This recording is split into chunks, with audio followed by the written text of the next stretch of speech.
Ahí se sientan los protagonistas. Buenas noches. Muy lindo ver tanta gente y tanta gente que se interesa por la lectura de libros. Bueno, los voy a presentar a los dos y para mí es un privilegio presentarlos porque son dos personas muy queridas, así que cuando uno presenta gente querida es más linda la presentación. Hoy tenemos el privilegio de recibir a Marcos Albo, autor de Mi abuela estuvo en Auschwitz.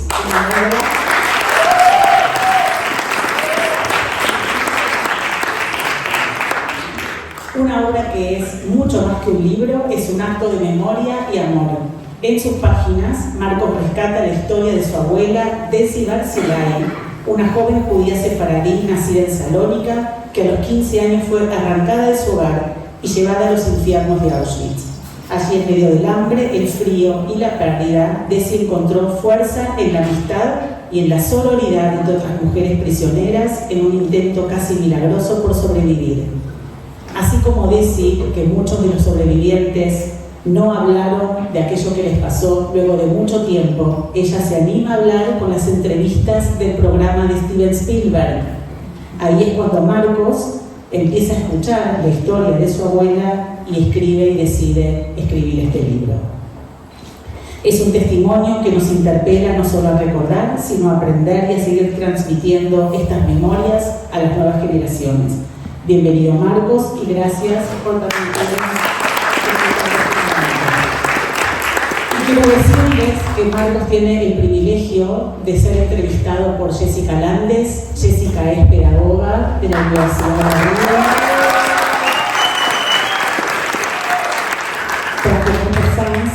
Pero yo igual la quiero presentar. Ella es nuestra directora del Departamento de Educación Judía del colegio y es un privilegio cada vez que grupos viajan a Polonia tenerla a Jessie como guía. Guía es una especialista y quizás de las más especializadas en Shoah en el mundo y en ser guía en Polonia y en toda la historia de nuestro pueblo, pero especialmente la manera en la que ella lo transmite de una manera humana, entendiendo que hubo comunidad judía de muchos años y ella nos hace sentir eso y espero poder ir con ella algún día a Polonia, sería un privilegio.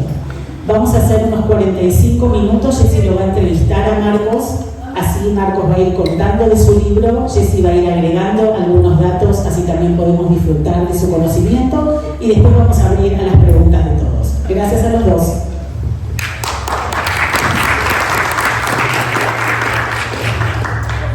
Bueno, buenas noches a todos. Dos datos importantes, o sea, Ariela dijo, yo soy brasilera, por ahí se habla un español. Eso, soy brasilera, para que sepan. Viví 10 años en Israel y estoy hace 10 en Chile ya. Pero aprendí español con argentinos, nadie es perfecto. Y además, y no es menor, mi abuela también estuvo en Auschwitz. Y yo nunca, siempre me dicen los que viajan conmigo a travesía que debería escribir un libro y nunca lo logré. Entonces para mí, Marcos, de verdad, mirarte y haber leído tu libro para mí es wow. O sea, impresionante como tuviste esa presencia y ese coraje, esa valentía, creo también, de escribir la historia, que es tan complejo tocar esos puntos del pasado con algo que cuando uno escribe un libro de ese tema, se toca siempre la memoria, la historia y las leyendas, y pone algo, agrega algo de uno también, de cómo uno interpreta ese pasado. Y es impresionante, quiero decirte que me hiciste pensar mucho en mi propia historia también mientras leía tu libro. Entonces, antes de adentrarnos al libro mismo, me gustaría preguntarte cuáles son las primeras memorias que tienes, ¿cuándo entendiste que tu abuela estuvo en Auschwitz? Hola a todos, muchas gracias por estar acá. La verdad que estoy sorprendido la cantidad de gente. Cuando lanzamos el libro hace 5 años, 6 años atrás, no había tanta cantidad de gente, así que es impresionante que esto siga presente. Gracias Ariela por la introducción y por estar contigo, Jessy, también. Y ahora sí, voy un poco a la pregunta, ¿cuáles son los primeros recuerdos? Yo creo que mi abuela siempre estuvo muy presente en nuestras vidas. No sé si hay recuerdos que son reales o recuerdos que son creados, pero realmente como que en la memoria van quedando ciertas cosas que te contaron y uno las empieza a asumir como propias, como que en verdad uno las vivió, pero ya no se distinguir uno del otro. Pero me acuerdo mucho de que la persona que nos ayudaba en la casa, mi nana, que fue una parte importante de nuestras vidas también, me contaba de que mi abuela, cada vez que se quedaba con nosotros, nosotros estábamos a cargo de mi nana, sentía de que mi abuela la vigilaba, como que ella no tenía la confianza de dejarnos con nadie. Entonces siempre estaba como asomada en algún lugar y mirando de que estuviéramos bien y protegiéndonos. Y yo siento como que mis primeros recuerdos de ella, y vuelvo a insistir, como que no sé si son creados o no, pero es como de ella siempre atenta, siempre protegiendo, siempre mirando, siempre por un lado. Y cuando no era a través de eso, siempre era a través del cariño, de la contención, de la comida y la comida.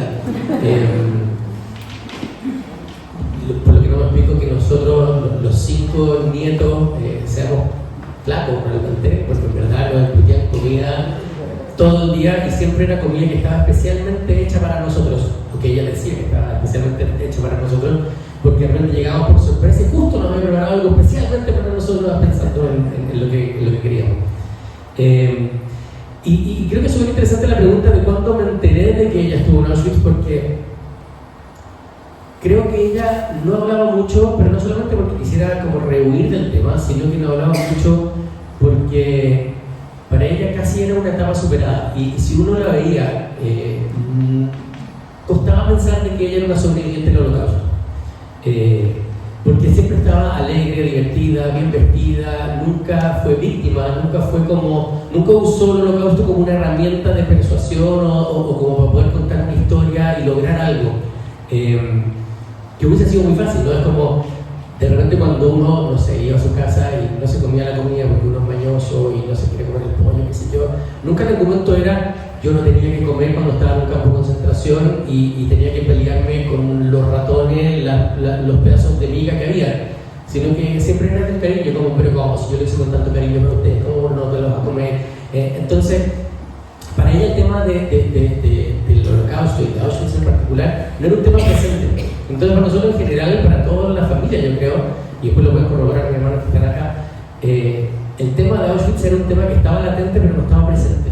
¿Me explico? Como esa diferencia. Y no por un tema de ocultarlo, sino por un tema más de superarlo. Y yo creo que realmente supe más de eso cuando ya fue un tema como de colegio, fue cuando había que empezar a enterarse del tema de Auschwitz y contar la historia. Y evidentemente ahí estaba presente porque muchas veces eso tocaba de que sobrevivientes tenían que ir a encender la vela y homenajear, y ahí empieza a aparecer en una forma mucho más constante. Pero las historias de ella nunca fueron historias de tristeza. ¿Y te acuerdas tus emociones en ese momento de ser niño y tu abuela va a prender la vela y tu abuela es parte de esa historia? ¿Te ocurrió curiosidad de preguntar sobre lo que era o cómo lo tomaste? ¿Cómo fue esa recepción? Yo creo que era una mezcla de dos cosas, una mezcla de curiosidad, de dolor, pero también como de orgullo. Es raro, me imagino, como sentir orgullo de que tu abuela sobrevivió al Holocausto, como que estuvo en eso, pero hay un orgullo de esa resiliencia y que tiene que ver un poco con lo que estábamos hablando antes, de que el orgullo tiene que ver no solamente en el sentido de haber sobrevivido, sino que haberlo superado y no haberse quedado encajonado en eso. Justo estábamos conversando antes de Gabriel Salinger, que escribió otro libro sobre lo mismo, y el título del libro es El hombre que nunca pudo salir de Auschwitz. Y que de alguna manera yo siento que es el caso completamente contrario al de mi abuela. Mi abuela salió y nunca quiso volver, de hecho nunca volvió. Mi mamá me contaba de que tuvieron planes en algún minuto de revisitar Polonia y conocer el campo, pero nunca se ejecutó eso. Mi abuela en general prefería evitar ese tipo de cosas, entonces no es una persona que se quedó en ese momento, sino que fue un momento de su infancia que le tocó desde los 15 a los 18 años y después le tocó vivir una vida. Entonces no dejó, y yo creo que es parte de lo más lindo de su historia, es que no dejó que esos 3 años definieran los otros 80.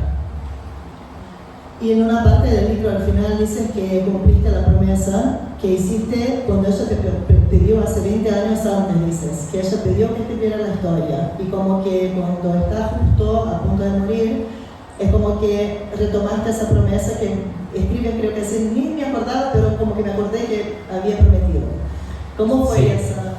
Ella siempre como que confiaba de alguna manera en que yo tenía alguna virtud de poder contar su historia y ella creía de que había un momento que había que hacerlo. Y ella decía, sí, tú tienes que escribirlo y contarlo. Y me arrepiento tanto de no haber tomado esa promesa mientras ella estaba viva, sino que haberlo hecho después. Creo que tiene pros y contras, o sea, creo que hay mucha parte de su historia que finalmente se nos perdió. Cosas que tratamos de rememorar con la familia, con las hijas, con el testimonio que dejó en ese video de la fundación de la Shoah, que dejó prácticamente 3 horas y media grabada en forma lineal, donde contaba cosas que nosotros nunca habíamos atrevido a preguntar.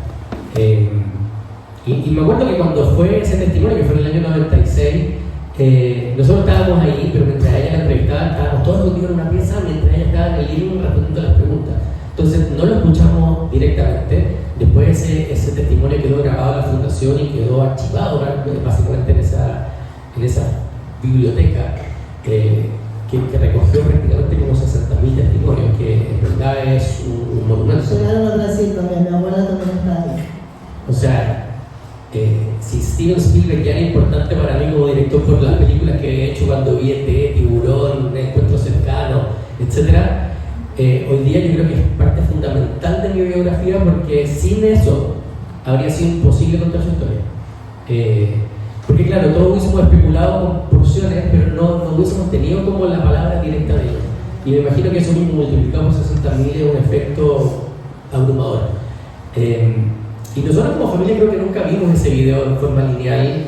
Yo me acuerdo que cuando ella murió, yo le escribí a la Fundación de la Shoah para poder pedirles una copia del video, y nos mandan 6 copias, le repartí uno a cada uno de mis hermanos, uno a mi mamá, y quedó ahí guardado. No sé si alguno de ustedes, de mis hermanos que están acá, como que lo vieron ahí, pero me parece que fue una visita que se hizo como mucho después, como que quedó ahí guardado por años. De hecho, cuando empecé a escribir la historia, iba viéndolo por minutos, veía un minuto y le dedicaba, no sé, 1 o 2 semanas a escribir ese minuto del que ella había hablado. Y nunca lo vi lineal, me demoré 1 año y medio en ver el testimonio completo en las 3 horas. Y justo eso te quería preguntar, porque escribes que me acordé que había hecho una promesa, y eso fue inmediato. ¿Cómo fue ese proceso de hacer el duelo que tu abuela partió y la decisión de empezar a escribir? ¿Y cómo hiciste? Porque igual es lindo lo que me contaste de empezar a ver 1 minuto y escribir, ver 1 minuto y escribir. ¿Cómo fue ese proceso? El tema de la promesa fue algo que yo le había hecho siempre, pero es algo de lo que yo me acordé casi hacia el final, de sentir como, bueno, si no ahora cuándo, o sea, después ya no se va a hacer nunca.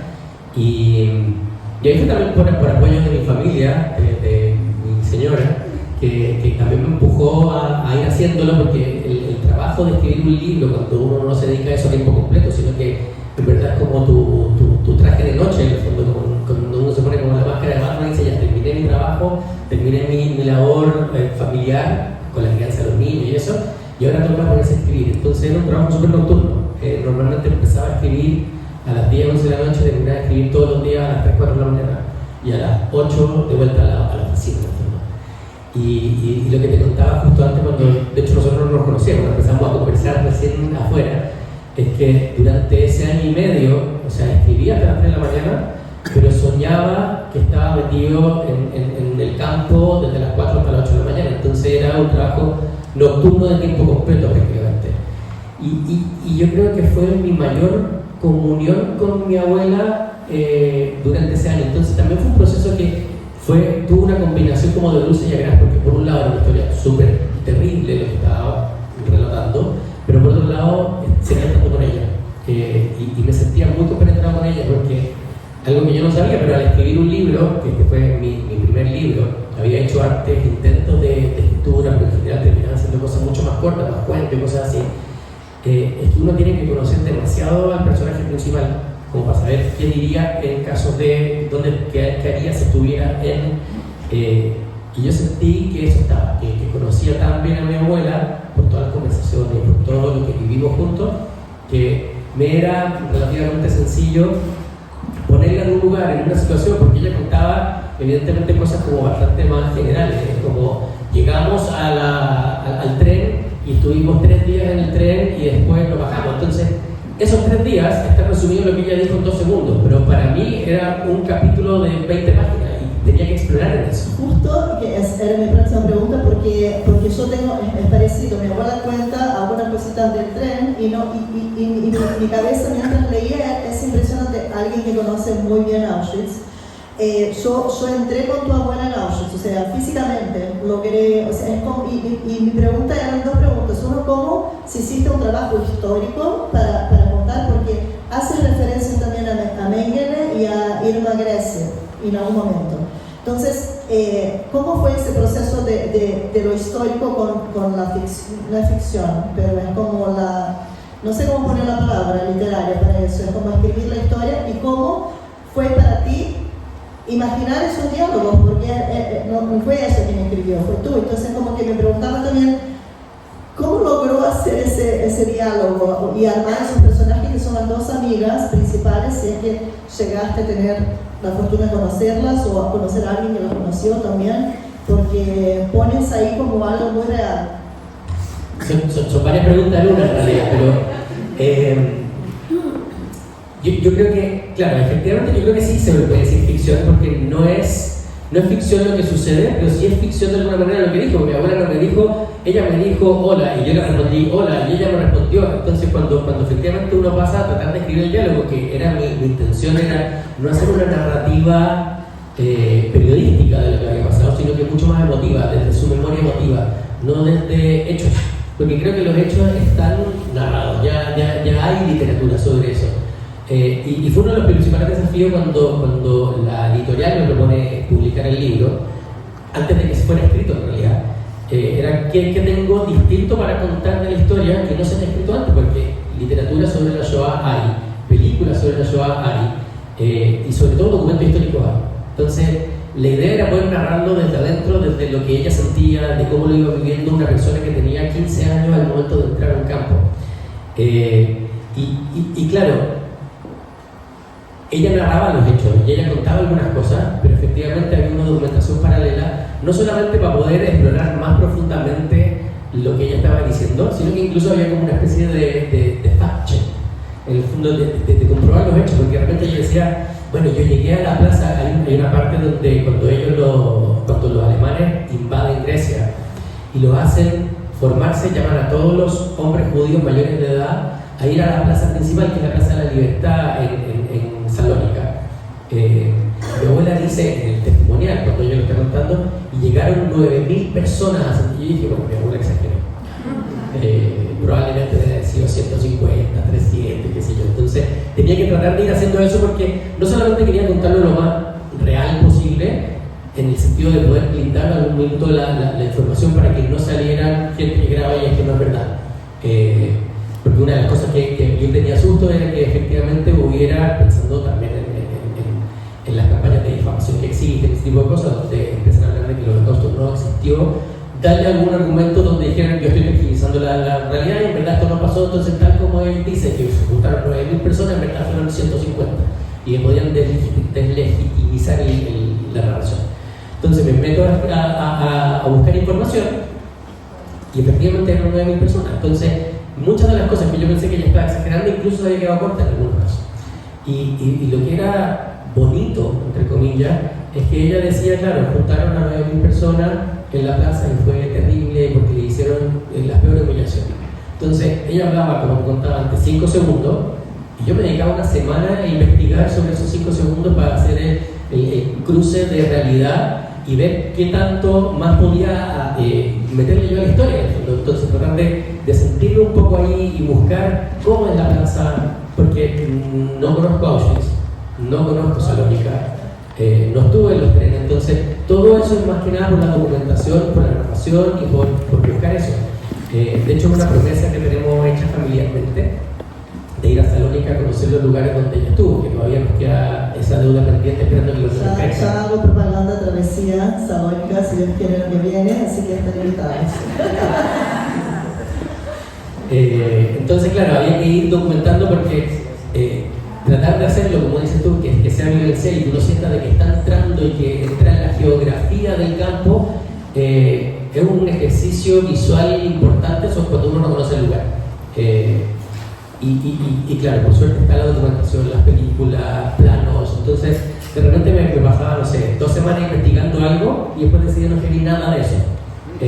Entonces, eso pasaba mucho como en el proceso de escritura, de dedicarle mucho tiempo a algo que decía, bueno, después creo que narrativamente no tiene una carga tan importante para la historia, entonces quedaba fuera. Y los nombres, por ejemplo, que pone del judío que era de Liudenrad de Salónica, ¿son nombres reales? Sí. ¿O todos son nombres que investigaste que eran esas personas? Sí. Y lo bonito de eso es que ella hablaba de, bueno, y hubo un rabino que, entonces había que investigar quién era ese rabino para ponerle nombre, apellido, y que no sea solamente un rabino, porque finalmente es que uno engancha con un libro, es que cuando engancha con la historia y con las personas, y no con los hechos.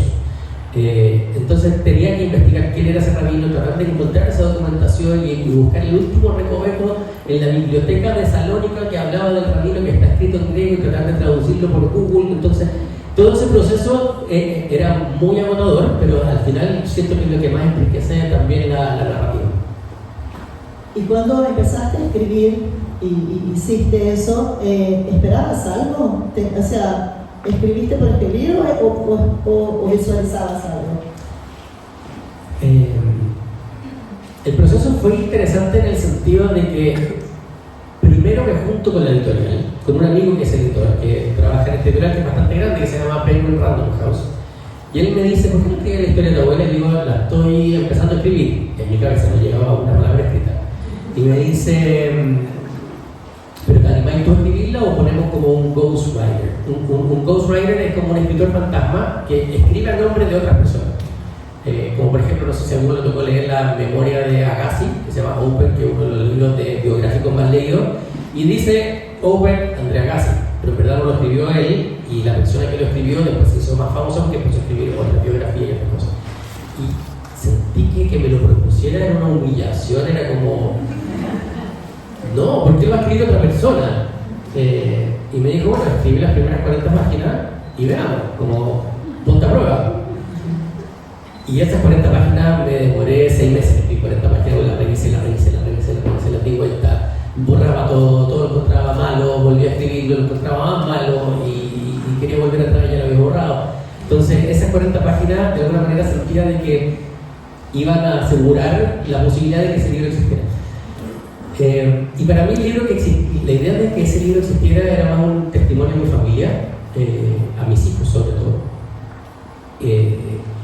para poder tener un material de cuando ellos pudieran consultar algo y decir quién fue mi bisabuela, ahí estaba ese testimonio. Pero para mí siempre fue un libro de pocas ediciones en el fondo, pensando en que iban a ser, no sé, 300 para tratar de venderla dentro de la colonia. Mi familia es grande, de allá actual, entonces bueno, yo creo que lo logramos financiando y que la editorial nos salga para atrás y me cobren la cuenta después.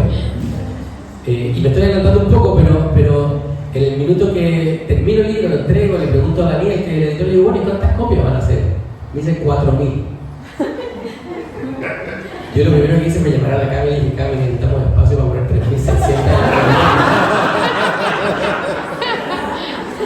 Porque en verdad no tenía ninguna fe a que pudieran venderse 4.000 copias de la historia de alguien que no conocen en el fondo.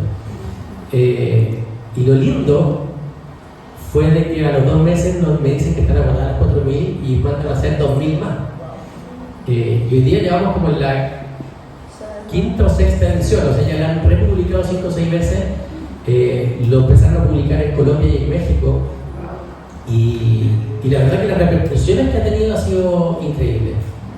O sea que lo que imaginabas que era para tus hijos se transformó en una verdad entera ya. O sea, la verdad que ha sido impresionante porque algo que es muy extraño es que gente X te escribe por Instagram y te dice, hola Marcos, leí tu libro, estoy profundamente enamorada de Daisy, es mi abuela ahora también y su recuerdo vive en nosotros.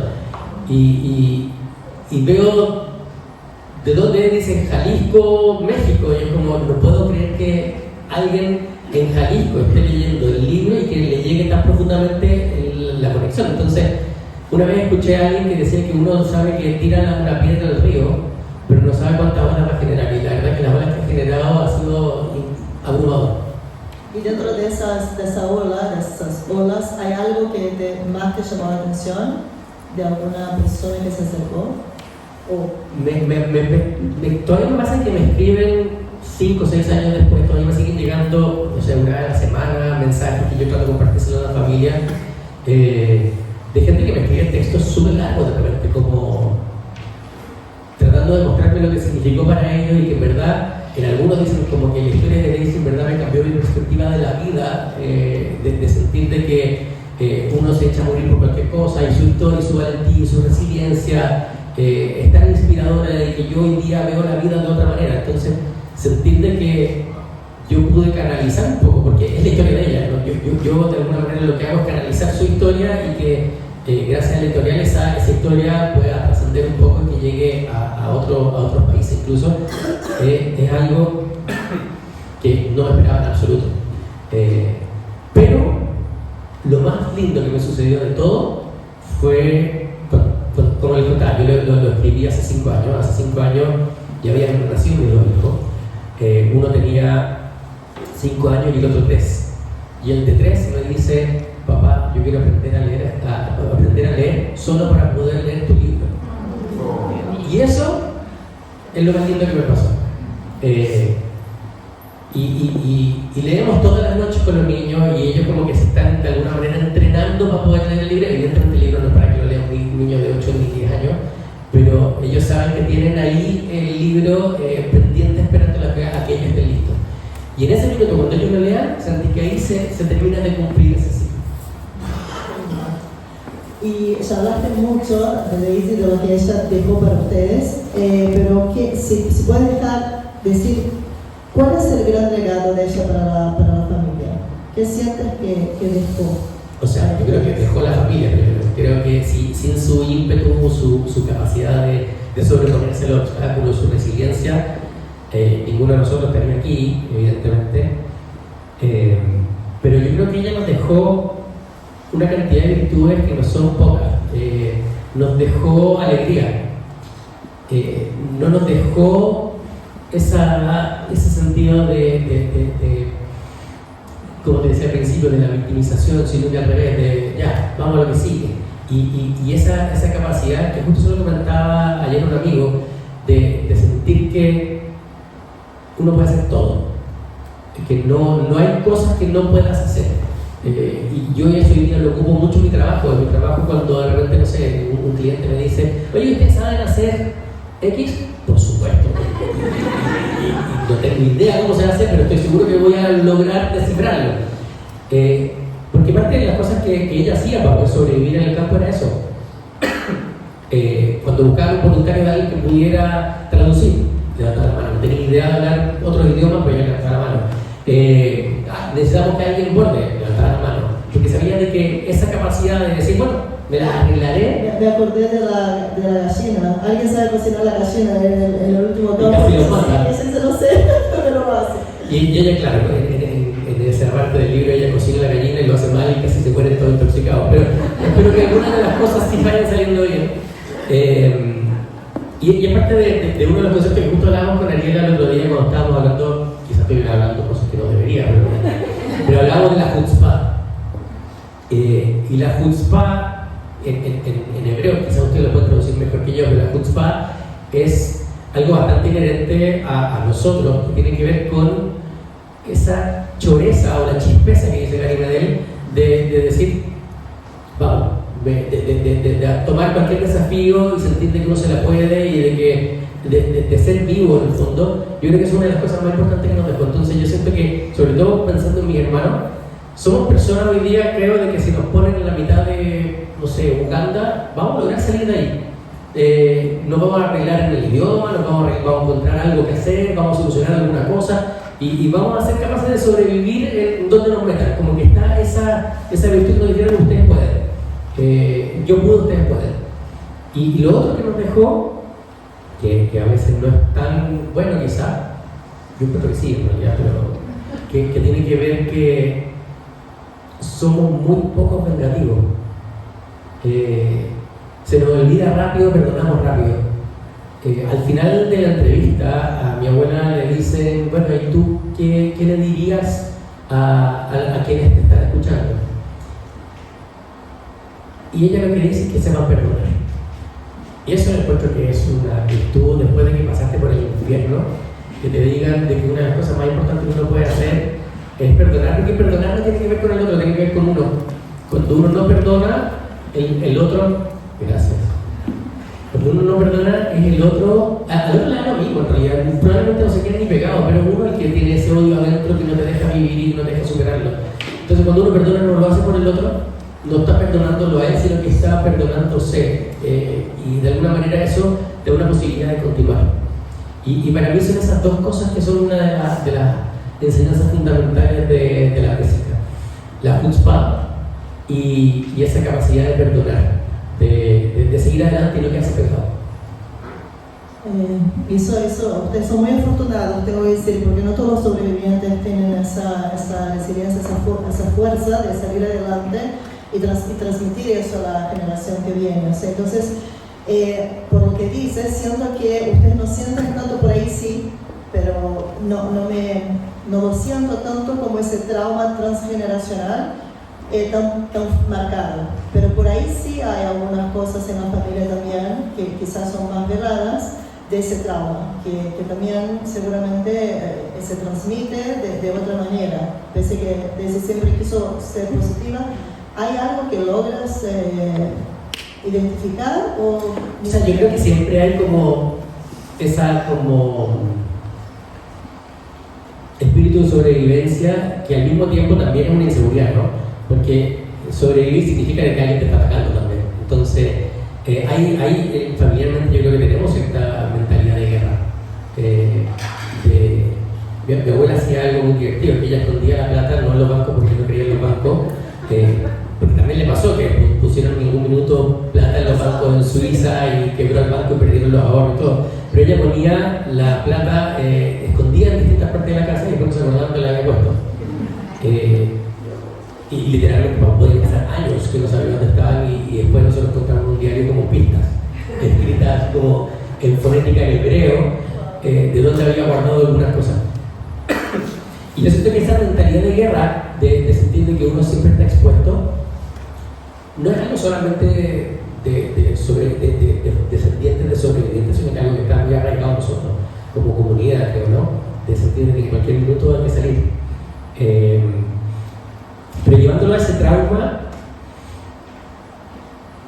yo creo que hay ciertas cosas. A mí me pasó, recuerdo una vez en particular donde yo estaba en la librería, estoy pagando y atrás mío hay un tipo alto, flaco, rubio, muy ario, agarrando una copia de Mein Kampf y dice: quiero llevar este libro.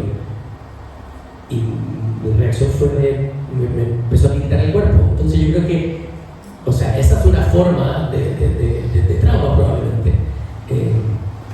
Y quisiera creer de que si pasa algo hubiese tenido las condiciones de poder sobreponerme y enfrentarme a lo que sea, pero en ese minuto efectivamente las piernas me flaquearon y me quitaban, pues sentía que tenía a un SS al lado mío, en el fondo, que probablemente en su mentalidad, quizás estoy especulando y probablemente no era ni alemán ni quería estudiar Mein Kampf porque estuviera de acuerdo con el libro que escribió Hitler, sino que era al revés.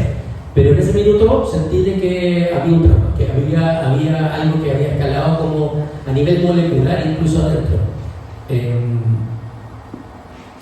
Y ella, mi abuela, lo empezó a vivir cuando empezó de alguna manera a perder los recuerdos. Mi abuelo en sus últimos años, producto de la vejez, de la senilidad, pues no tenía Alzheimer, tenía como demencia senil. Me acuerdo que me lo contaba mi mamá, pero la llevaban al dentista y el dentista ella sentía que estaba en los campos de vuelta. Y le gritaba: sácame de aquí, que me quieren matar, sácame de aquí porque me están tratando de matar. Y lo extraño para mí, por lo menos, es que esto empezó a aparecer al final. Nunca ese trauma de me quieren matar estuvo latente cuando yo la conocí consciente, digamos. Pero en su inconsciencia ella regresó. Y eso evidentemente habla de que siempre estuvo, en el fondo, como que estaba escondido de alguna manera, pero estaba ahí. Y en el minuto en que quizás toda la conciencia que le decía déjalo atrás, eso desaparece, apareció de vuelta y estaba constantemente sintiendo de que volvía a Auschwitz. Y bueno, él es el nieto, tercera generación. Y como tercera generación tenemos una relación así como que con los abuelos que es distinta de la segunda generación.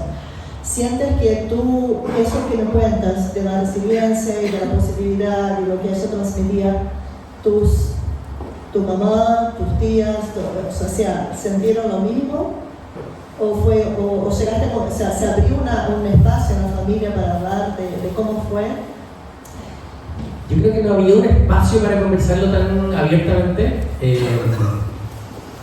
No hemos tenido una junta como de, ok, hablemos del libro, hablemos de la abuelita, porque siempre cuando lo hacemos como más desde lo positivo, desde qué lindo recuerdo nos dejó, o se acuerdan cuando qué, o los dichos que tenía ella, que eran millones, y muy mal dichos algunos, probablemente mezclaban unas cosas con otras.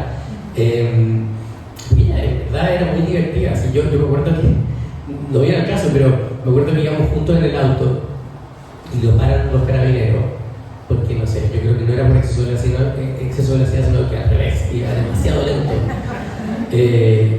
Y el carabinero le pide su documento y ella le empieza a cantar. Y le canta el jingle de los carabineros en esa época, que era un amigo en su camino. Y le empieza a hacer como el show y Paco se caga la risa y dice, ya váyase. Y claro, yo creo que eso está, entonces cuando nos acordamos de ella, nos acordamos de esas cosas. No nos acordamos de las cosas terribles, tampoco tiene tanto sentido quedarnos en eso, porque también su enseñanza iba por ahí, a buscar el lado divertido a las cosas. Pero yo creo que sí, que es una conversación que tenemos pendiente.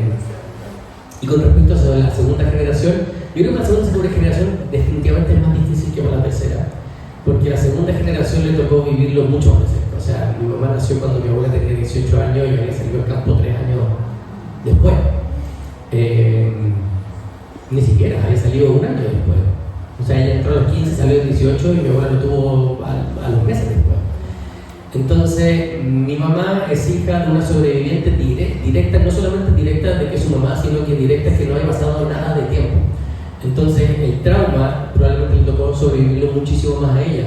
Y cuando nosotros la conocimos, ya había catalizado de alguna manera eso. Entonces, para ella era más fácil ser esa mujer divertida, y que quizás no es el recuerdo que tienen mi mamá y mi tía y mi tío de cuando yo era chico.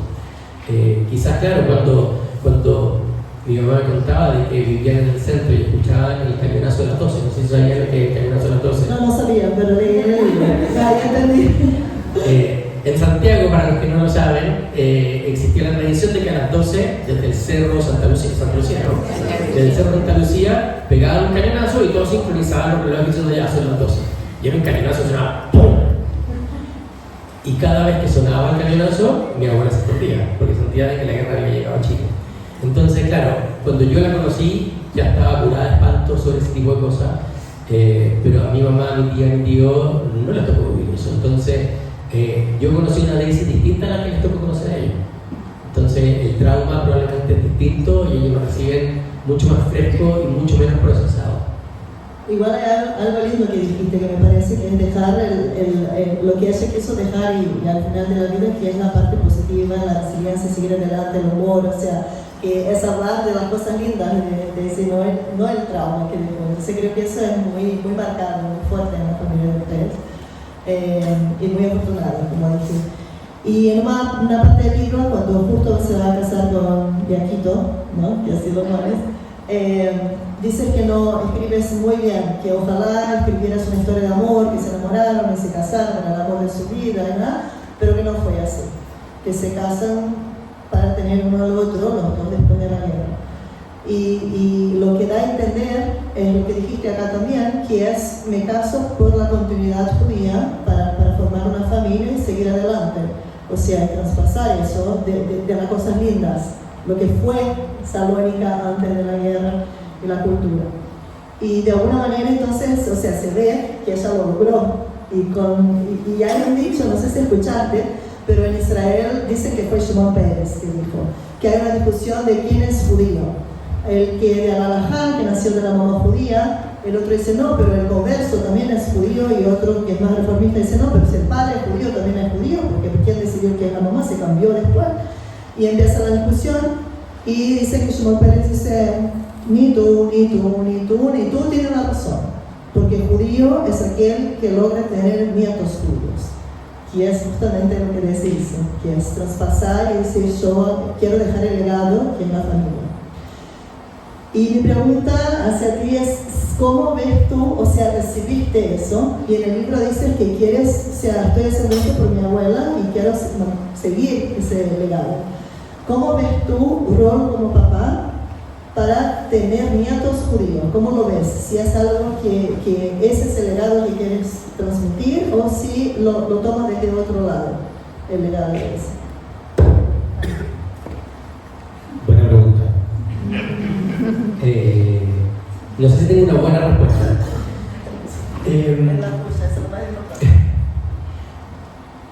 Primero, por lo primero, la historia de mis abuelos cuando ellos se conocen, yo sé que puse que no era una historia de amor, sino que era una historia de dos soledades que se juntan, pero termina convirtiéndose en una historia de amor. Yo creo que eso también es súper importante, porque parte siendo como no nos queda nadie, tengámonos nosotros, pero terminan siendo el amor de su vida absolutamente. De hecho, yo creo que mi abuela nunca pudo superar la muerte de mi abuelo. Tanto es así que mi abuela después se vuelve a casar, pero con quien se entierra es con su primer marido,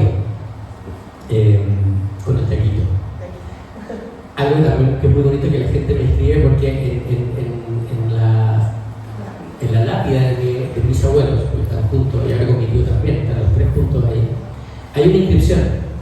No me acuerdo de memoria cómo es la inscripción, pero habla un poco como de... Es un poema que no sé quién decidió ponerlo en realidad, mamá, pero es muy bonito lo que está escrito. ¿Y tú te acuerdas lo que dice? Algo así como la vida pasa, el tiempo corre, pero siempre vamos a estar juntos. Es eso, pero bien dicho, es bonito. Y muchas de las personas que me escriben por Instagram me dicen, esta frase me marcó y quiero ponerla en la mía incluso. Entonces, en verdad es muy potente. Entonces sí, creo que su historia, y estoy tratando de conectar con la pregunta, pero su historia parte siendo una historia de soledad, termina siendo una historia de amor brutal, donde en verdad se convierten en su media naranja. Creo que es parte, creo que el judaísmo lo dice, que de alguna manera uno, al momento de casarse, la otra persona pasa a ser su mitad. Que no es una opción de estar buscando la media mitad, sino que uno logra convertirla en. La media mitad no, sería como un cuarto, la otra mitad. Entonces, bueno, ella logra esta historia, y era una de las promesas. De hecho, uno de los títulos que yo quería ponerle al libro y me lo tiraron por la cabeza eran 3 promesas.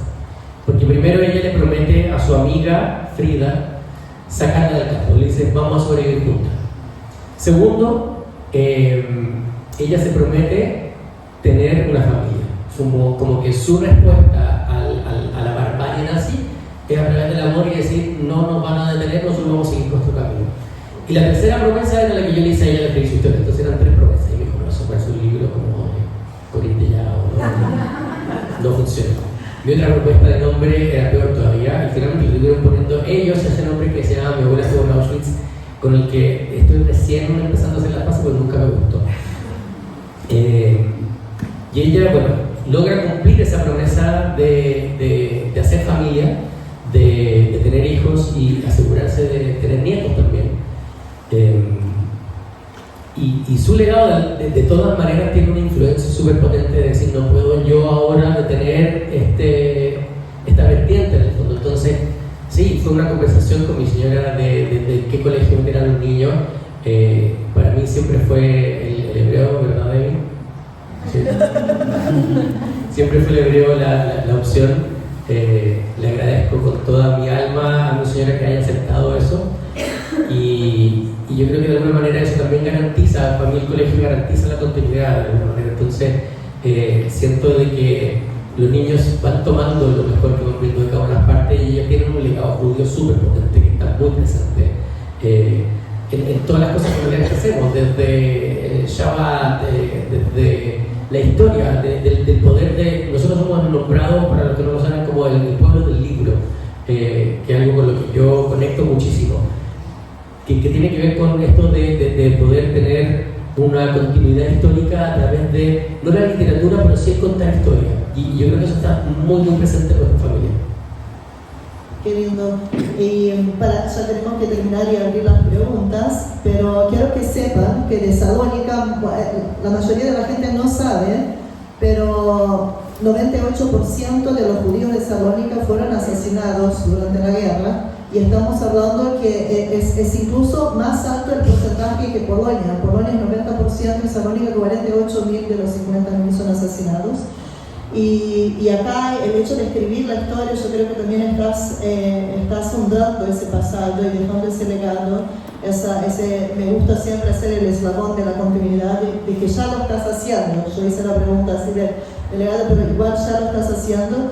Y yo siento que tienen todavía no te quiero tirar así personal, pero un rol importante en lo que es la comunidad sefaradí en Chile.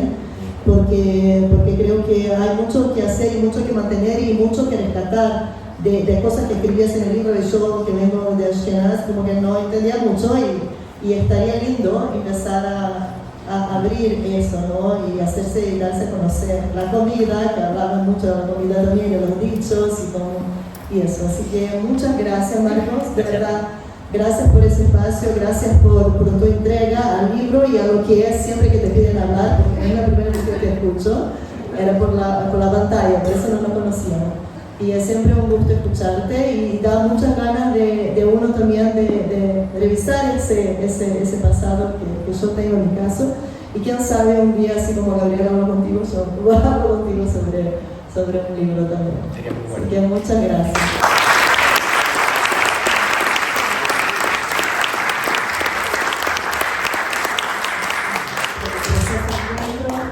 Decirles que Marcos colabora con el colegio, nos acompaña en lo que es el comité de comunicación y es muy generoso.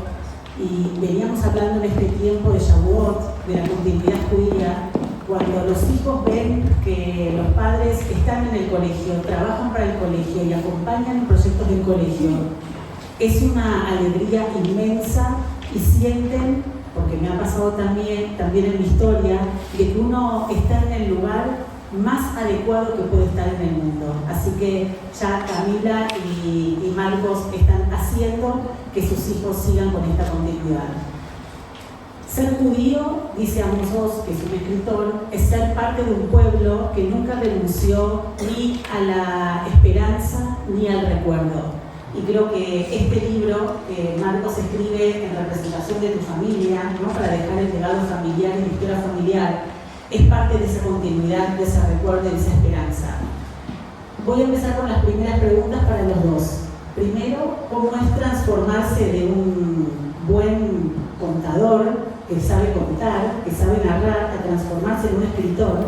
Un poco contaste en el inicio, pero el trabajo de escritura es un trabajo muy profundo, muy arduo y muy diferente a lo que solés hacer cada día, de saber contar cosas para que el otro le guste y lo compre. Acá era distinto, era escribir para dejar un legado. Y Jessy, ¿cómo uno se compromete a escribir sobre el horror? ¿No? ¿Cómo uno se compromete a ese túnel en el que entra, que está escribiendo sobre lo más traumático que le puede pasar a un ser humano? Y a partir de ahí empezamos con las preguntas. ¿Estoy yo?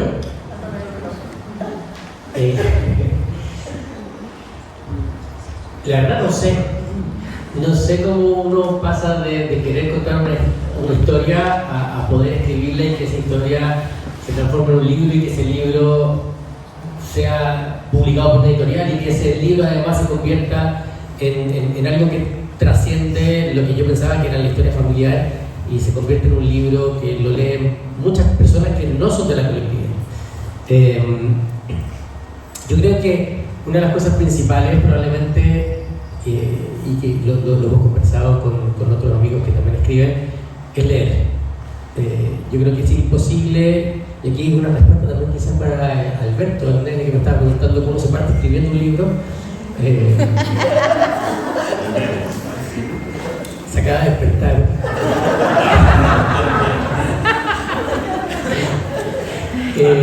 que lo primero es leer al respecto.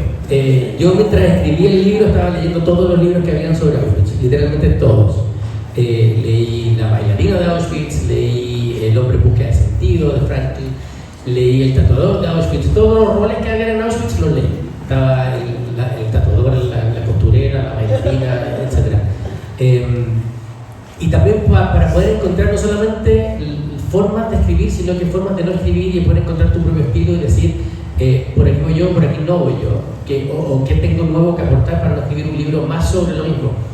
Entonces probablemente uno de los ejercicios más importantes es leer para poder escribir y yo creo que es mucha perseverancia, y una de las cosas fundamentales, no lo digo solamente porque esté aquí mirando desde la primera fila, es el apoyo familiar. Porque si es que no tengo a Cami, a los niños que me dan el espacio, que me dicen ya, ahora este momento de silencio es para ti, sobre todo con niños de 2 y 3 años, es imposible hacerlo. Entonces el apoyo familiar es clave en ese sentido. No sé si con eso contesto tu pregunta. Te hago solo una pregunta sobre eso. La decisión de poner las historias entre cortarse entrevista, historia del campo, historia de la vida, o sea, fue una elección tuya. ¿Empezaste a escribir así? Como... Sí. O sea, no perdón. Más que una decisión fue como... A ver, yo, para los que me conocen y los que trabajan conmigo, saben que soy terriblemente disperso. Entonces empezaba a contar la historia, me aburría de esa forma de contar la historia, empezaba a contar otra, y después dije, oye, queda bien, que es como un estilo, es como que lo puedo declarar como algo propio. Y también fue una conversación con el editor donde me decía, lo central del libro, que es el escape o la salida de Auschwitz, en estricto rigor sucede en la mitad. Porque la historia no es de su vivencia en Auschwitz y ahí termina, sino que lo que yo quería contar es todo lo que ella hizo después. Entonces, claro, está toda su infancia, toda la pesadilla de Auschwitz, pero también está todo lo que viene después. Y ahí fue una conversación con él donde dijimos, ok, dado que tiene una carga dramática tan importante, ¿cómo hacemos para que sea el final? Entonces ahí fue donde hicimos romper la estructura cronológica y contar en paralelo las dos historias. Entonces el libro, para quienes no lo hayan leído, está como contado al mismo tiempo prácticamente en el presente y el pasado. Entonces un capítulo nos lleva a lo que está pasando con ella vieja, o de hecho parte el libro cuando ella se muere, y el capítulo siguiente es ella en el campo, o ella en Salónica cuando chica. Entonces va un poco como jugando con esa anacronía de alguna manera. Gracias. Sobre la pregunta de cómo, aún no escribo, tanto escribo mis guías, pero no voy a escribir un libro, pero siempre me hacen esa pregunta, Ariana, ¿cómo te animas a estar siempre leyendo los libros de Auschwitz y yendo a Auschwitz y dando clases de eso, de la Shoah, que es no sé cuál palabra usaste, el horror mismo? Es que no lo veo así.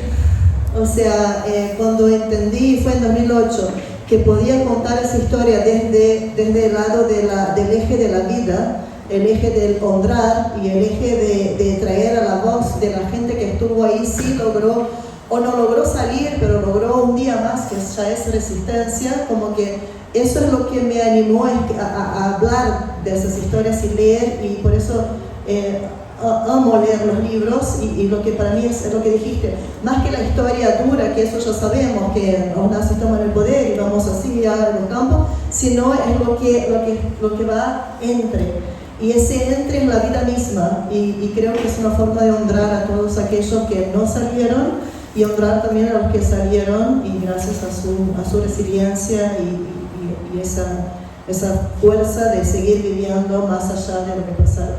Entonces lo veo como algo lindo. Sí, sigo pasando las preguntas. Yo tengo una. No, que no puedo hacer así. ¿Se escucha la pregunta? Sí, se escucha. Juan, escucho, yo no leí el libro, digamos, te felicito por una escritora de súper inquietud. Escucho un poco que empezaste a escribirlo como una especie de cumplir una promesa hacia todo. La pregunta es si durante el proceso de escribir dejó de ser eso y empezaste a escribirlo por vos también, digamos, y en ese contexto si hay marcos antes y después del libro, digamos, ¿no? Si hubo un proceso transformado. Lo pregunto porque si todos tenemos probablemente mucha gente que está acá, tenemos historias de abuelas que pasaron por Auschwitz o padres que pasaron por Auschwitz, y Entonces, ¿qué te reparó, te cambió esa escritura? O bueno, simplemente cumplí con el legado de mi abuela y ahí está, y queda para las próximas generaciones. Entonces, Gracias por la pregunta. Yo creo que sí, era cumplir una promesa, pero siempre lo escribí por mí también. No creo que haya sido como un corte entre las dos cosas, donde partí a hacerlo por obligación y terminé haciéndolo por pasión, sino que yo creo que siempre fueron ambas cosas juntas. Para mí escribir el libro fue el darme cuenta que tenía el honor de ser el testigo de la historia de mi abuela y poder transmitir esa historia a más gente. Siempre pensé que esa más gente era mi familia, nunca pensé que esa más gente podía trascender a otro círculo. Y si es que me cambió, yo creo que definitivamente, pero no sé en qué. Creo que siempre hay un arco evolutivo, pero no estoy seguro en qué me transformé después. Probablemente quizá hoy día tengo más patas para poder decir, ya, ahora puedo contar otra historia, como que me valida de algún modo. Todavía me da pudor el título de escritor. Yo siento que escritor no puede ser una persona que ha escrito 1 o 2 libros, probablemente escritor es alguien que desarrolla como una carrera literaria. Entonces cuando me presentan como escritor me da un poquito de pudor, porque me ponen en una categoría con otras personas que en verdad son escritores, en el fondo, como que en verdad dedican su vida a eso y que trascienden. Entonces, claro, quizás esa transformación tiene que ver con eso, pero cada vez me creo un poco más el cuento de ser escritor, cada vez me da un poco menos de pudor, pero todavía siento de que tengo la posibilidad de seguir contando historias, y ojalá sean historias reales, ojalá sean historias trascendentales. Creo que dentro de no solamente del Holocausto, sino que cosas que se han vivido familiarmente, hay historias que son tremendamente interesantes y hoy día están ocultas. Hay una historia en particular que está ahí en el fondo de mi cabeza que tiene que ver con el abuelo de nuestra pediatra, que fue una de las personas que se encargó de salvar a muchos judíos del barco el San Luis, si no me equivoco se llamaba, que empezó a dejar judíos en distintas partes del mundo, a veces que algunos los recuperaban, y él hizo toda la tramitación para poder recuperar a algunos judíos que estaban siendo llevados de vuelta a Alemania. Y esa historia me parece que es interesantísima y alguien tiene que contarla, y si es que nadie aparece, probablemente va a levantar la mano en algún minuto.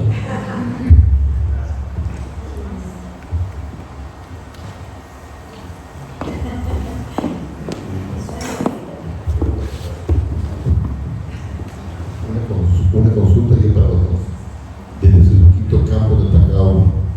Puras cosas lindas, hemos escuchado que ha pasado por el libro. Han pasado cosas terribles por ser judío, por escribir ese libro, te han recordado tus orígenes, o a ti, Jessy, por tu pasada, también por Auschwitz, o enseñar la Shoah, te lo han recordado por ser judía de forma negativa. Es que no entendí la pregunta. Si me ha recordado, no entendí. Si te han tratado mal. Se sentió antisemita. Por mi rol en lo que hago. La verdad es que el único momento que sentía, porque estoy muy dentro de la burbuja, siempre, inclusive allá, o sea, voy con judíos y cuando hay no judíos son amigos. Entonces como que no me siento atacada y eso una vez que otra por gente X, pero no. El único lugar que para mí fue más complicado fue los 3 años que hice clase en la UDD de Holocausto como paradigma de genocidio, y que ahí sí me hicieron algunas preguntas más complejas de por qué Israel hace eso y tú apoyas y cómo. Y cuando uno se abre, pero yo sentí, por lo menos en esa instancia, que cuando empecé a explicar y expliqué bien, como que la gente me escuchó, por suerte, ahí como que, no había pensado, porque les di algunas preguntas para hacer. Cuando te digan eso, pregunta esto y esto, y fíjate que te van a contestar.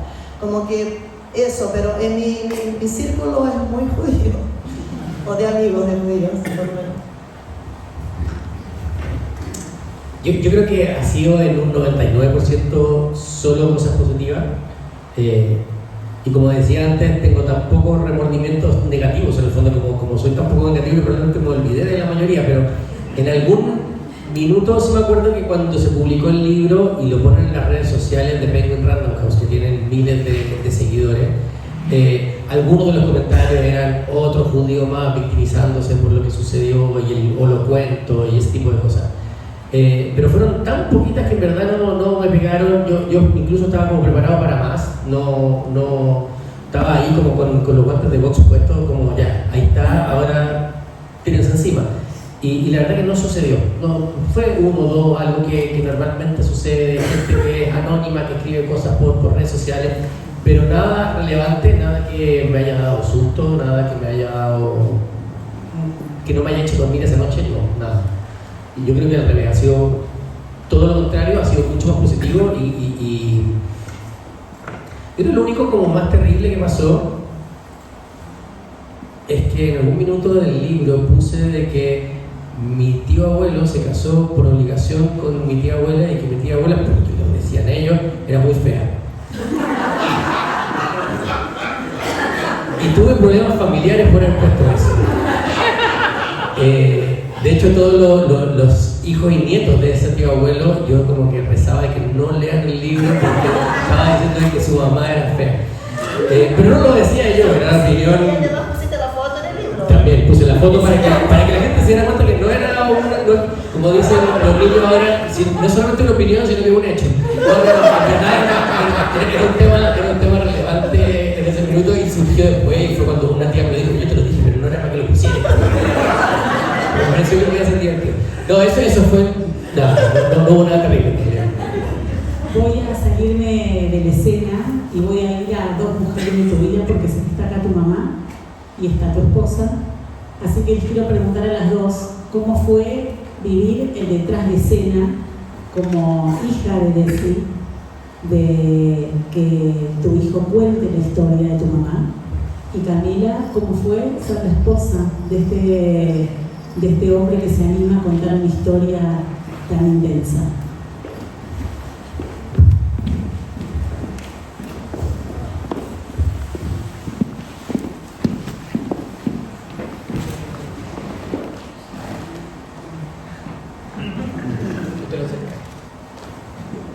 Vamos. Para mí fue, ¿cómo decir?, un orgullo increíble de que haya decidido hablar de su abuela y escribir sobre ella.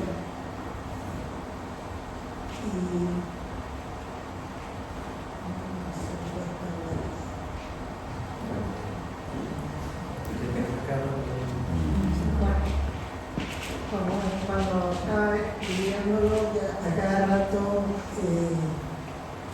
me llamaban por teléfono, oye, esto fue así. ¿Quién es Frida? ¿Y quién es este? ¿Y quién es el otro? Y nos mandaba algún resumen, y te juro que cada que leía parte de esos resúmenes terminaba llorando. Yo, gracias a Dios, a pesar de todo lo que sufrió mi mamá, respeto mucho a su persona porque fue siempre positiva, y tal como escribió Marco, la resiliencia de ella fue increíble.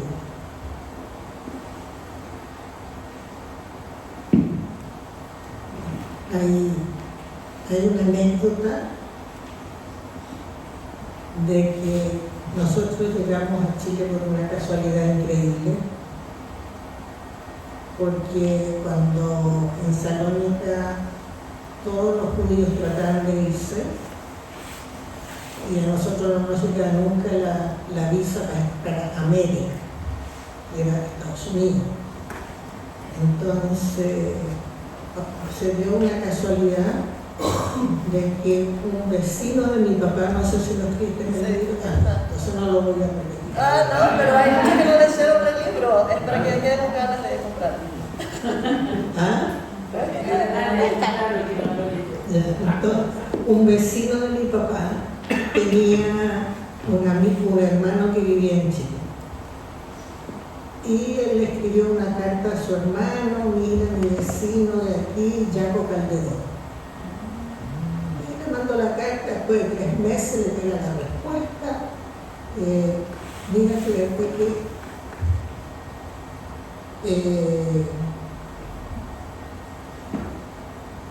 yo tengo un vecino también que se llama Lázaro Calderón. Y ese era, el señor le escribe a mi papá, le dice, ficha de quién eres, de dónde eres. Y resultó que mi papá era el único sobreviviente de toda la familia Calderón, porque ese tío se había llegado mucho antes de la guerra Pacha. Lázaro. Entonces Lázaro le pidió a mi papá, estaba emocionadísimo, que había quedado un sobreviviente de toda la familia. Y así fue como llegamos a saber que tenía un tío en Chile. Mi papá y mi mamá hablaban, aquí nos vamos a ir a América, si no sabemos hablar inglés, en Chile hablan español, y así fue como ellos nos trajeron a Chile y felices de haber llegado por aquí.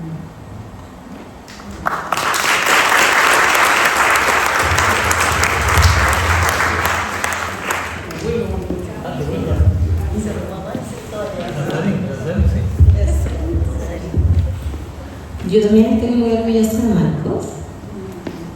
Acompañarlo en la escritura fue ayudarlo a ponerse horarios para escribir, ayudarlo cuando se ponía más difícil, darle toda la barra que necesitaba. Y para mí él siempre fue un escritor, porque a mí él me conquistó con una carta. Y por eso estamos juntos. Así que yo sí creo que es un escritor.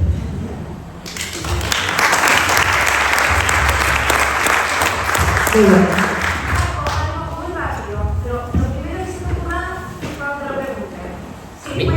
50 años más, tus 2 hijos se sientan y empiezan a escribir el libro de la vida de su abuelo. Perdón, tus nietos se sientan a escribir la vida tuya. ¿Cómo se llama el libro? ¡Oh, qué difícil! Piensa que en el libro que escribí no le pude poner un título. Se llamaría El Ermitaño. Puede ser. Su abuelo era feliz en pandemia sin ver a nadie. Algo así.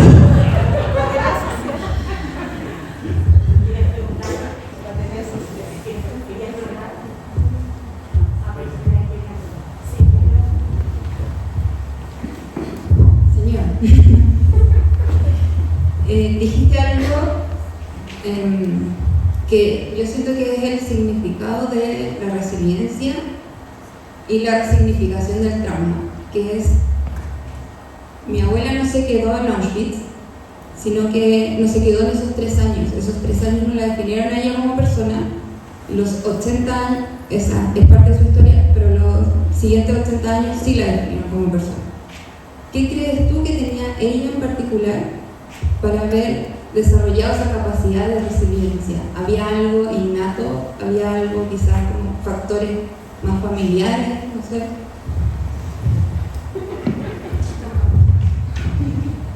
Chuta, son puras preguntas difíciles que están haciendo. A ver, yo creo que su capacidad de perdonar a mí me llama muchísimo la atención, y yo creo que en ese sentido probablemente debe ser uno de los factores más importantes. Yo creo que cuando uno es capaz de perdonar, uno puede seguir. Si uno se queda pegado en el pasado, no puede avanzar. Si uno se queda constantemente en las cosas que perdió, en lo que dejó atrás, en lo que no se logró, en lo que pudo ser, es imposible continuar. Y yo creo que mi abuela, no sé si tenía mala memoria o una bondad absoluta en ese sentido, pero creo que la combinación es muy buena.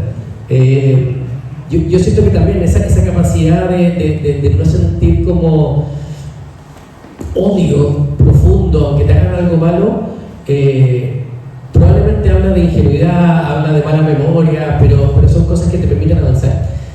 Cuando uno carga una mochila y evidentemente siempre te van a pasar cosas malas, entonces uno le va poniendo más piedra a esa mochila y en algún minuto esa mochila pesa tanto que uno no puede seguir avanzando. Yo creo que la única forma de poder avanzar es soltarla, y la única forma de soltarla es perdonar.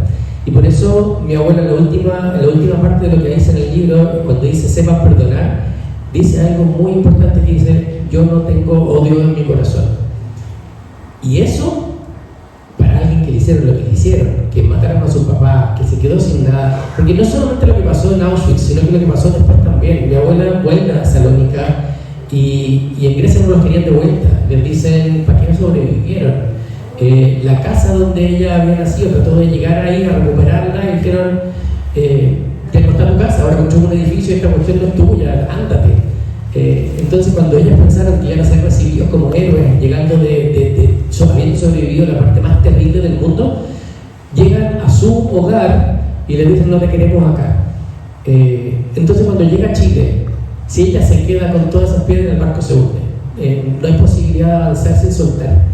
Yo creo que, no sé si psicológicamente corresponde a lo que tú me estás preguntando, pero siento de que si hay algo que puede resignificar el trauma, en el caso de ella que tenía eso, es la capacidad de perdonar. Y tengo una pregunta sobre esa. ¿Yaquito también era parecido o era más, porque lo cuentas como más serio? ¿Cómo? Mira, yo a mi abuelo no lo alcancé a conocer, él murió el mismo año que yo nací. Entonces todo lo que sé de él lo sé por referencia en el fondo, pero siempre me contaban de que él era más serio, hablaba menos, mucho más introvertido. No, creo que es una pregunta más a mi mamá, pero yo creo que él tampoco tenía ese tema de tener la herida fresca todo el tiempo expuesta, sino que ya fue, vamos a lo que sigue. Yo creo que una historia que me hubiese encantado poder contar más es la de él, y es una historia que yo creo que principalmente se perdió porque él no hablaba mucho de eso tampoco. Tenemos un par de anécdotas, un par de historias. Está escrita la historia de ese burro. Cuando mi abuelo era partisano, él trató de pelear contra los nazis, contra las deportaciones, y le tocó una vez poner una bomba o una especie de bomba en el fondo de los rieles para que los trenes no llegaran a los campos de exterminio. Y esa bomba explotó antes, le explotó en la cara y queda cegado y no tenía para dónde ir, porque estaba solo, y se monta en el burro, se queda dormido en el burro, y el burro lo lleva durante más de un día y una noche por los bosques, y de repente aparece en una casa, y mi abuelo, sin ver, toca la puerta de la casa sabiendo que se puede exponer a que sea una familia nazi o partidaria de los nazis. Toca la puerta, le abren y le preguntan quién es, y justo hay una familia judía que estaba haciendo Shabbat.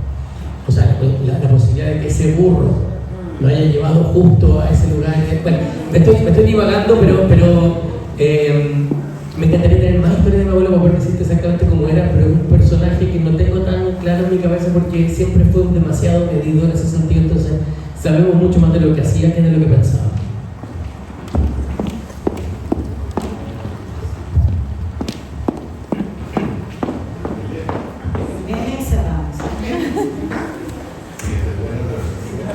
Hay un dicho que dice que un libro es un hijo y planta un árbol. Ya que escribiste un libro, tienes hijos, me imagino que ya no planta un árbol, por lo que aunque sea una ramita. En base a eso, tengo la suerte de conocerte harto, de verte prácticamente todos los días. Escritor, director, la persona más creativa que he visto en mi vida. ¿Qué sigue? ¿Qué viene? ¿Qué vamos a ver del marco más allá del negocio, la productora? ¿Qué viene? ¿Qué nos voy a mostrar de aquí para adelante? Yo creo que hay una segunda parte de ese dicho, que lo más importante probablemente no es escribir el libro, plantar el árbol ni tener un hijo, sino que es criar al hijo, que el árbol crezca y que alguien lea el libro. Porque por sí solo en el fondo creo que no son grandes dificultades, sino que en verdad lo que viene es el trabajo que se construye después. Probablemente lo que viene es todo eso, es seguir creando una familia que parte es la raíz, es lo primero. Me encantaría poder seguir escribiendo, poder agarrar historias tan inspiradoras como la de mi abuela, que están contenidas y están en otras partes y que de alguna manera, si es que no se captan pronto, se pierden. Esa inspiración de Spielberg, que cuando él dice hay una necesidad urgente de agarrar estos testimonios, porque si espero 10 años, muchos de esos testimonios ya se van a haber muerto y no van a existir. Yo creo que si no tomamos esa historia y no las contamos, no las narramos, probablemente no van a tener esa repercusión que deberían tener y que merecen tener. Entonces, me encantaría que lo que viene sea seguir escribiendo esa historia, seguir descubriendo esos tesoros enterrados y, como dice mi papá, presentarle el libro a Spielberg a ver si se anima a hacer la película. Marco, te quiero hacer una pregunta. Es cortita. Roberto, Margarita y acá Cuando te llamaban por teléfono después de que lanzaste el libro y algunos te decían, el judío que escribió esto para victimizarse, ¿tú les contestabas o lo pasabas por alto? ¿Contestaste alguna vez eso? Afortunadamente no fue por teléfono, sino que la gente lo escribía como en las redes sociales. Y no, la verdad que no, prefería, porque creo que uno realmente cae como en la obligación de creer que uno tiene que educar. Y me parece de que de repente uno se golpea contra la pared y finalmente uno pierde el tiempo de tratar de generar ese cambio de mentalidad con personas que no la van a tener. De hecho, lo que hablé en ese minuto con la editorial era que borraran esos comentarios nomás, porque más que construir y tratar de contestarle, era de que no se expandieran y otras más personas pudieran leer eso y que entendieran que puede haber la posibilidad de que haya una revictimización o que haya una ficción al respecto. Entonces yo creo que tampoco tenemos que perder el tiempo con personas que efectivamente no merecen tanta atención tampoco y que sabemos que no los vamos a cambiar, menos más a través de redes sociales. Probablemente si hubiese sido por teléfono, sí. Ahí sí me hubiese enfrascado en una conversación y la cabeza se ríe porque podría estar horas hablando con esa persona por teléfono, tratar de cambiar la mentalidad, pero no, afortunadamente por redes sociales yo creo que no es lograble, no tiene sentido y finalmente uno se autoinflige un daño, ¿no? Oye, hola, felicitaciones primero. Oye, una pregunta, ¿fuiste a alguna vez contigo? No. Bueno, no. Bueno, yo si yo voy a ser única de un paño. Y yo ya fui a 8. Yo creo que te sumaría. De todas maneras, o sea, yo creo que es una deuda que todavía tengo que pagar. Cuando fuimos de luna de miel fuimos a Praga y teníamos la posibilidad de ir a Terezín, que es un campo modelo, le llamaban ellos, porque era en el fondo el campo que ellos mostraban como a la luz pública, porque ahí permitían orquestas, distintas cosas. Igual pasaron horrorosidades y todo, pero había algo, y un poco lo que hablábamos con la Jessie antes, de este trauma, y como que hay una imposibilidad de repente de poder entrar, como que estuvimos a punto, pasajes comprados y todo, y no pude ir. Pero creo que es algo que tengo pendiente. Quiero ir a Auschwitz, quiero estar en el lugar, sobre todo quiero conocer Salónica, así que nos vamos a sumar varios en el tour de la Jessie del próximo año, hasta ser tan niño, porque los míos no los puedo dejar sin conocer Salónica. Bueno, yo no tengo nada que preguntarte, solo decirte que cuando leí tu libro sentí que estaba con un escritor maravilloso leyendo, realmente me fascinó leer tu libro. Y después me enteré que era tu primer libro y no podía creer que una persona que está escribiendo por primera vez escribiera tan bien. Así que te felicito.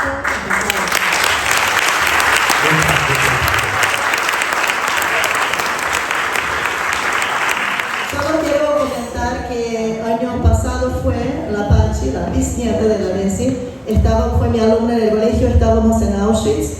Y yo antes de viajar hablamos mucho y dije, Pacho, ¿por qué no cuentas partes de la historia de tu bisabuela? Y ella igual dice mi abuelita, adentro del campo, y lo hizo y escribió y fuimos, y fue un grupo que fui hasta la sauna, que es una de las partes que ella cuenta, que es súper lejos, y fueron 4 extractos que Pacho escribió. Y que luego que ella contó, y fue muy emocionante escucharla ahí, le pedí el permiso y cuento las partes de la historia de tu abuela. Así que hay gente acá que puede comprobar que yo apunté adentro del campo, o sea, haciendo memoria, y te invito a que vengas porque creo que va a ser muy linda esa experiencia.